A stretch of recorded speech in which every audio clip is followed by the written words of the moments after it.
ছোট্ট একটা mini blog নিয়ে তোমাদের সামনে আবার চলে আসলাম। এই দেখো আমি এখন মাংস রান্না করব, তার জন্য আমি আলু ভেজে নিচ্ছি। এখানে আমি মাংস ধুয়ে রেখে দিয়েছি। আর হচ্ছে এখানে মশলা, টমেটো, পেঁয়াজ, এখানে আদা রসুন পেস্ট রয়েছে। এটা আদা, এটা রসুন পেস্ট করা রয়েছে। আমি এখন মাংসটা রান্না করব, তার জন্য আগে আমি আলু ভেজে নিচ্ছি। ঠিক আছে বন্ধুরা, আগে আমি আলু ভেজে নিই, তারপরে হচ্ছে তোমাদেরকে মাংস ম্যারিনেট করাটা দেখাবো। এখানে দেখো গোটা গরম মশলা আমি নিয়ে নিয়েছি, এখন তেলের মধ্যে দিয়ে দেব। একটু ভালো করে এ করে নিই। এই যে এখানে পেঁয়াজ পেস্ট করে নিয়েছি, এই পেঁয়াজটা আমি এখন দিয়ে দেবো। পুরোটা আমি দিয়ে দিলাম। ভালো করে এখন পেঁয়াজটাকে লাল লাল করে একটু ভেজে নেব।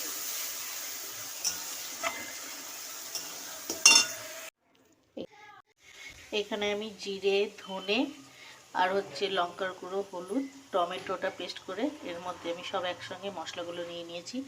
আর এদিকে হচ্ছে নুন দিয়ে দিয়েছি। ভালো করে পেঁয়াজটা ভাজাও হয়ে গেছে আমার। এখন আমি সব মশলাগুলো এর মধ্যে দিয়ে দেবো।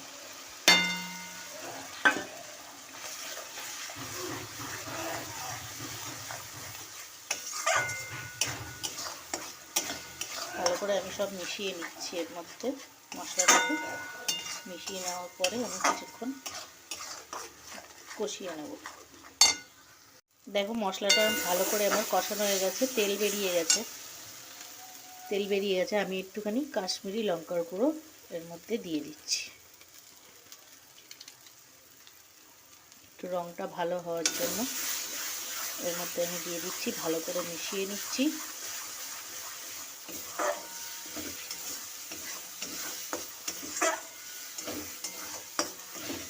ভালো করে মেশানো হয়ে গেছে, মশলা আমার ভালো কষানো হয়ে গেছে।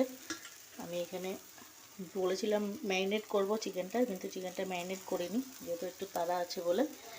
আমি মশলা ভালো করে কষিয়ে নিয়ে এখন চিকেনগুলো আমি সব দিয়ে দিচ্ছি এর মধ্যে।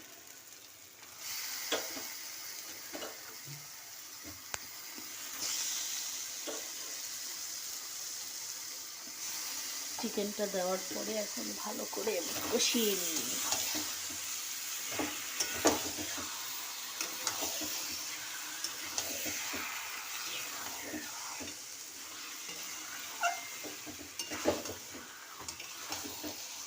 আর এদিকে ভেজে রাখা আলুগুলো এখানে রেখে দিয়েছি। দেখো খুব সুন্দরভাবে কষানো হয়ে গেছে, তেলও বেরিয়ে গেছে, খুব সুন্দরভাবে কষানো হয়ে গেছে। আমি এখন একটু জল দিয়ে দেবো। যে মশলা করেছিলাম ওই মশলার বাটির যে জলটা রয়েছে ওটা দিয়ে দেবো। মশলার এই জলটা দিয়ে একটু ভালো করে কষিয়ে নিয়ে তারপরে আমি আলুটা দিয়ে দেবো।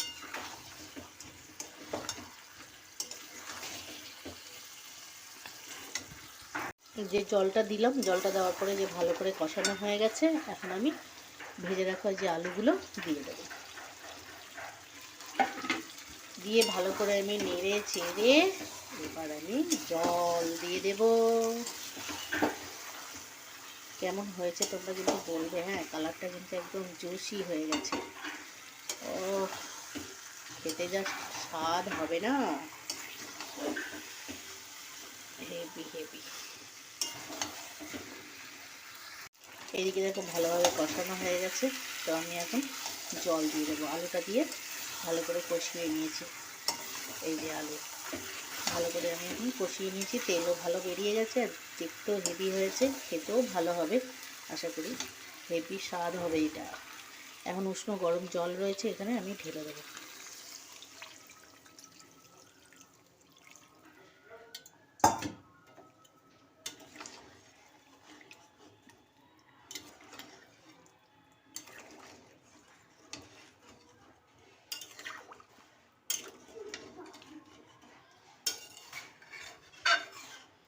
তো তোমাদের সাথে আবার দেখা হচ্ছে যখন আমার মাংসটা রেডি হয়ে যাবে, সিদ্ধ হয়ে যাবে, তখন তোমাদের সাথে আবার দেখা হচ্ছে। মাংস রান্না হয়ে গেছে, চিকেন চিকেন গন্ধ বেরোচ্ছে। আবার কি, মাংস রান্না হয়ে গেছে। এই যে সুন্দর রং হয়ে গেছে আমার, দেখুন কালার, দেখুন কালার। আমার সুন্দর রেসিপিটাকে তোমরা একটু ফলো করো।